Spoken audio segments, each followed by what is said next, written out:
Welcome back to the class. कल 29 question 30 देखो बेटा। अब 1 नवंबर 2016 को यूएस प्रोडक्ट्स लिमिटेड ने अपने स्वयं के 30,000 रुपये के 6% ऋण पत्र तत्काल निरस्त करने के लिए खुले बाजार में 98 रुपये की दर से खरीदे हैं। ब्याज की तारीखें जो है 31 मार्च और 30 सितंबर है। आवश्यक जर्नल लेखे आपको करने हैं। पकड़ो क्वेश्चन नंबर ए 30। और डिवेंचर कितने वाला, कितने परसेंट वाला है? 6% डिवेंचर। कितने हैं? 30,000 रुपये के। और परचेज कितने में किए? एट द रेट ऑफ 98 में। ठीक है, चलिए तो अब इसकी जर्नल एंट्री बनाएंगे। लिखेंगे यहाँ पे journal entry in the books of, क्या है फर्म का नाम? फर्म का नाम यूएस प्रोडक्ट लिमिटेड।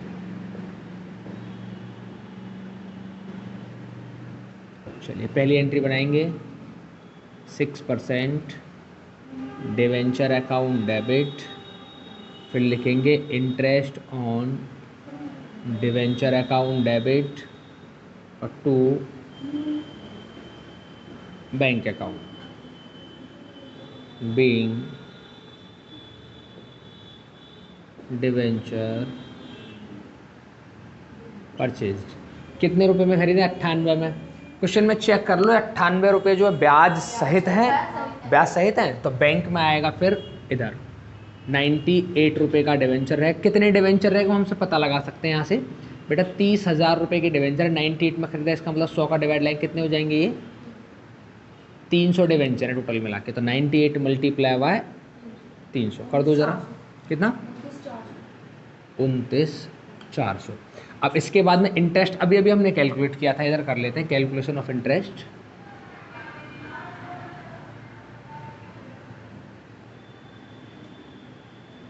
अमाउंट कितना है? 30,000। कितने परसेंट वाला है? 6% वाला है, जितना उसके सामने लिखा है। मल्टीप्लाई बाय कितने महीने का ब्याज लगेगा?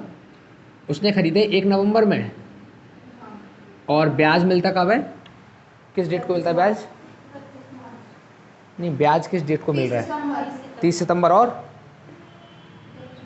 31 मार्च। 30 सितंबर, तो 30 सितंबर से लेके 1 नवंबर तक का ब्याज हमको लगाना। तो कितने महीने हो जाएंगे? सितंबर,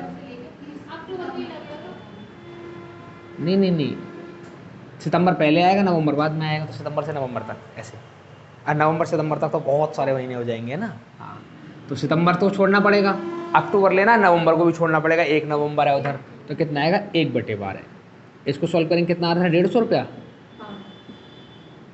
चलो वहाँ सही कर लेना है ना बेटा, वहाँ 300 रुपये लिख रहे हैं, वो 2 महीने का ब्याज है। अब इसमें से इसको घटा दो, 29,400 में से 29,250, यहाँ आएगा 29,250 रुपये। ठीक है, अब इनको करेंगे निरस्त। कैसे कर पाएंगे? 6% डिवेंचर अकाउंट डेबिट, और 2 में चला जाएगा 6% ऑन डिवेंचर अकाउंट, ट्रांसफ़र हो जाएगा। अब बाकी चला जाएगा प्रॉफिट में। डिवेंचर में उतना अमाउंट लिखना है जितना एक्चुअल में डिवेंचर होता है। कितने का डिवेंचर एक्चुअल में वैसे हमारे पास? ये 30,000 का। ऑन डिवेंचर कितने के परचेज किए हमने? 29,250। यहाँ लिखेंगे 29,250। अब बाकी चला जाएगा प्रॉफिट में, टू प्रॉफिट ऑन कैंसिलेशन। घटा दो जरा, डेबिट बराबर 750 रुपया। वहाँ पे अलग आ रहे होंगे पैसे, बी डिवेंचर, वहाँ आ रहे होंगे 900 रुपये। क्यों? क्योंकि बेटा ये 300 रुपये लिखे हैं उसने 2 महीने के।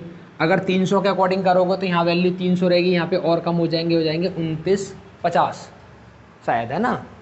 नहीं, 29,50 नहीं, 29,100 रुपये ये वाले। अगर यहाँ 300 लिखोगे तो यहाँ पे कितने आएंगे? 29,100। और यहाँ पे 29,100 लिखोगे तो यहाँ कितने आएंगे? 900। तो वो ब्याज की वजह से 150 रुपये का मिस्टेक है इधर। वैसे 900 आने चाहिए क्वेश्चन के अकॉर्डिंग, हमारे आएंगे 750। 2 महीने का ब्याज नहीं, ब्याज में 1 ही महीने का है बस। बात आ गई समझ में? क्लियर है यहाँ तक? ठीक है, अब ये वाला जो प्रॉफिट होता है, चाहो तो एंट्री यहीं छोड़ दो, चाहो तो इस वाले प्रॉफिट को ट्रांसफर कर सकते हो कैपिटल रिजर्व में। मैं लास्ट टाइम भी शायद बताया होगा। तो इसको ऐसे लिख सकते हो, profit on selection account debit to capital reserve, कितना रुपया? बस आगे बात समझ में सबको? ठीक है, ये दोनों वैल्यू ठीक कर लेना, वहाँ 150 है और वहाँ 750 है, 900 और 300 नहीं है वहाँ पे।